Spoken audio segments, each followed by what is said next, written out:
diskartes kinabuhi. Kamaon ang magandang bas ka o galingon, dili lang kay ang love life ray atiman unya waday sud ang bulsa. Mo na daghan sa mga batanon ron. Mangutana ka, kumusta imong finances? Awa man kuana father kay kuan man ko, guys pila pa man ko. Pero personally hag love life. Okay, mo may inyong binuhatan. Piting grabiha. May kay mo kuan, pero why sud ang bulsa? Mao bitaw ni mga igsoon nga usahay gyud ni kananglan ni gining mga ginikanan gyud una sa tanan. Pasabton gyud ninyo pagayo. Based on your experience kamo mismo nakasuway mo unsa ka pait gyud ang kaminyoon. Labi na di mo maanda. Mo lagi na ang uban bitaw nga mag-request nako nga ako yung kasal di man sa ingon nga ako gyud ang model no. But kanang mga tawo nga mo request nako kasal nakoy requirements. Number 1 nga requirement nako kinahanglan 26 anyos pataas mo kung gusto mo ako'y mukasal. Previous years na ako'y relative nga ako'y gihangyo nga mukasal. Na edad di mo 22 pa. Gadali ka? Naunsa man ka nganong gadali man ka? Kung karon tuiga nga magpakasal kang 22 anyos pamong duha. Pangita laglaing pari, di ra ko mukasal nimo. Ngano man, wa pa kay buot. 25 anyos ang akong kaslon, 26 anyos pataas. Kung gadali mo, pangita mo laing pari. Kung ako yun, di paabot magmahimong 26 anyos. Sunod na ko nga requirement, mag-agi sila og marriage retreat nga ako mismo mag-guide nila sa ilang retreat. Sa ilang kasal. Nga naman, mo ni problema sa kasagaran nga kaslon, mo ni sayop sa kasagaran nga kaslon, you are focusing too much on the physicality of your wedding. Ang bumhumba, ang litson, ang reception area, ang buwak, ang gown, ang mga bisita. Maura gyud na inyong gifokusan sa inyong kasal. Mo ni kung gingon kanunay, prepare your marriage, not just your wedding. Andama ang imong kaminyoon, dili lang ang imong kasal. Kanang adlaw, kanang imong bisita, igor gyud na mangaon, mamantikaan ang ilang mga wait ug magsinaw ng ilang wait mga igsoon. Unyang maabot ang panahon nga pipila kas buwan nga mulabay ug nya magkalisod mo manggiaway mo sa imong bana imong pares kana imong bisita mo pakita pa na ninyo mutabang ninyo dili pero mo na inyong gigastuhan og piting dakuha no naka-realize mo niya na karon pa mo ka-realize gigastuhan ninyo piting dakuha pero inigabot sa panahon kung kamo mismo matested ang inyong kaminyoon inyong bisita di na mo pakita. Mabita na usahay magkasal ko. Agi ko ng pantanaw ng mga dagway kisa nang nanambong din ha. Labi nag-attend ko sa reception. Kaya kang wa mo paapil sa misa sa kasal dito si Badi. Kaya makakaon sa reception. Kaya mga bagagnaon. Nanay daghan. Piting daghan na. Inigsod sa misa. Piting gamayan ng mga tao. Pero dito sa reception magkuwang pa ng plato, kutsara, tinidor.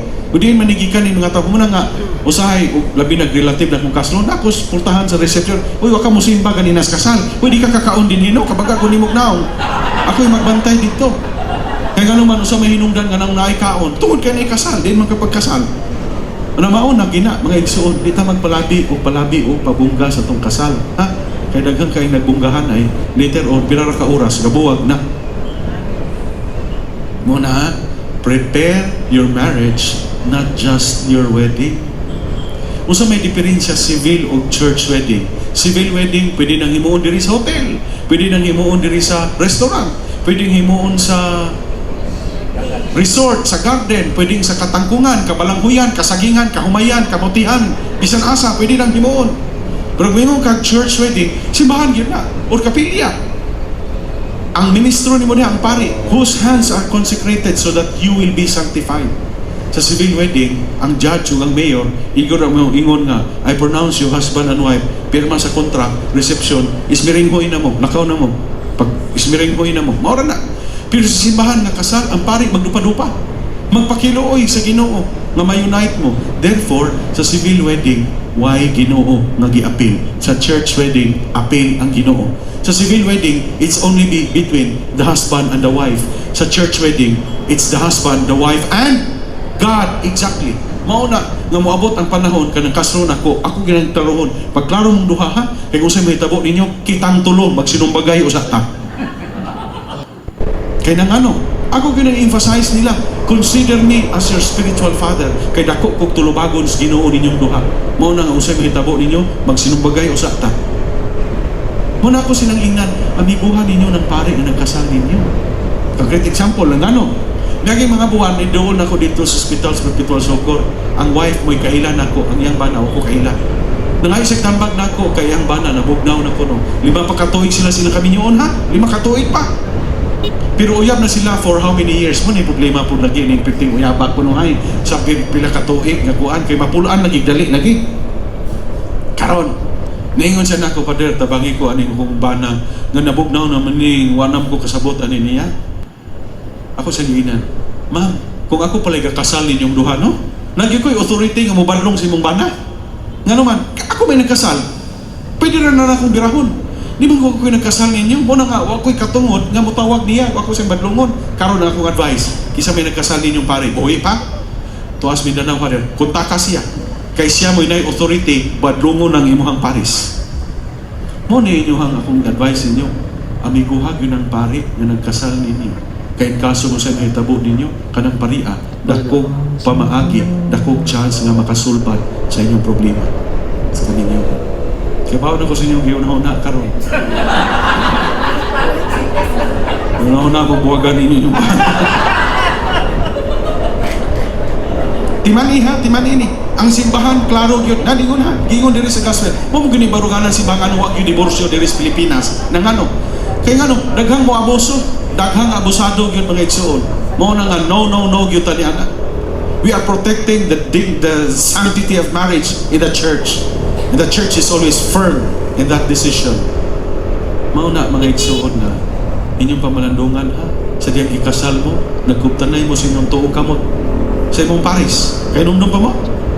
Kaya numdum mo? O di mo mong ikasal. Buhay pang paring ikasal ninyo? Patay na? Musunod po.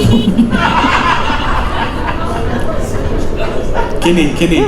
Hinudumi ha, sa diyang ikasal mo, nagkuptanay mo sa inyong tuong kamot, atubangan sa altar, atubangan sa pari, witness ang mga tao nga nasa inyong likod, ningon mo, itugot Ginoo.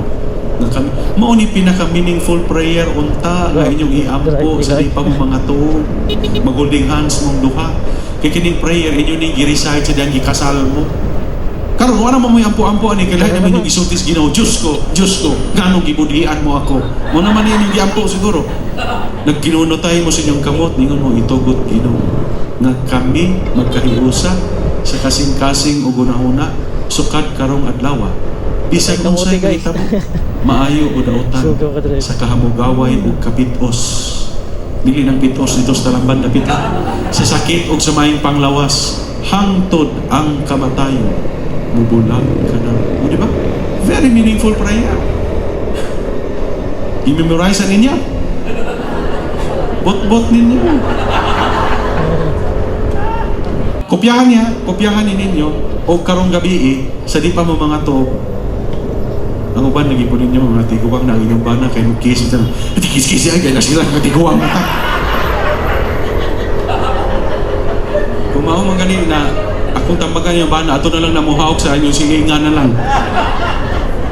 Nga naman di ay, mukisi mo nga ba, asawa man ka, nga naman yung gagagayla silas. Di ba, ang uban? Simba bitaw, labi ng Domingo, na yung mga tigulang nga couple. That's Perpetual Socor Hospital na, duha ka doktor diha nga, kanang akong amigo gini kayo. Kailangan siguro mo Doktora Onyati couple. Si Doktora Poreza Onyati, psychiatrist, muna yung medical director. Kailangan si Dr. Policer niya ni, Dr. Rene, siya ang medical director sa Perpetual, yung husband, pediatrician. Magsimba na sa Perpetual Socor ini Domingo. Ganahan yung ba na nilang duha? Kaya bisag tiguang na, mapulinga siya, bisag si Doktora, medyo na-stroke kan. Maiyag yun ang i-assist niya, mag-kiss yun na sila. Ilang yung pasuyaw ng pare sila nga tubangan. Malipay ko magtanaw nila ka, it reminds me of my lolo and lola. Of faithfulness. Muna itong yan po mga igsoon karong adlaw, always and forever. Na faithful mo kanunay, you wanted to be forever, the secret is God only. Muna ni problema sa uban ka, bisan pa og Santo Papa ang nagkasal ninyo, o obispo. And then you forget to put God as the center of your marriage state, wag yun forever nga mahitabo. Mao yun ni sekreto nga igsoon. Gusto mo forever, always put God as the center of it, and I assure you, there will be forever. And therefore, before going to bed, before sleeping, hold hands each other, recite that prayer. Grant us, O Lord, to be one heart and one soul from this day onwards, for better or for worse, for richer or for poorer, in sickness and in health, until death do us part. And I assure you, you will be forever.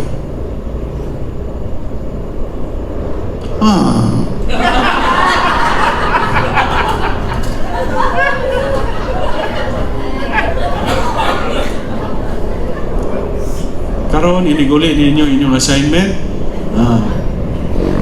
Istoryahanay mo sa inyong ayo kawaya. Hindi mo kayo mag-away po mo diretso. Istoryahanay mo.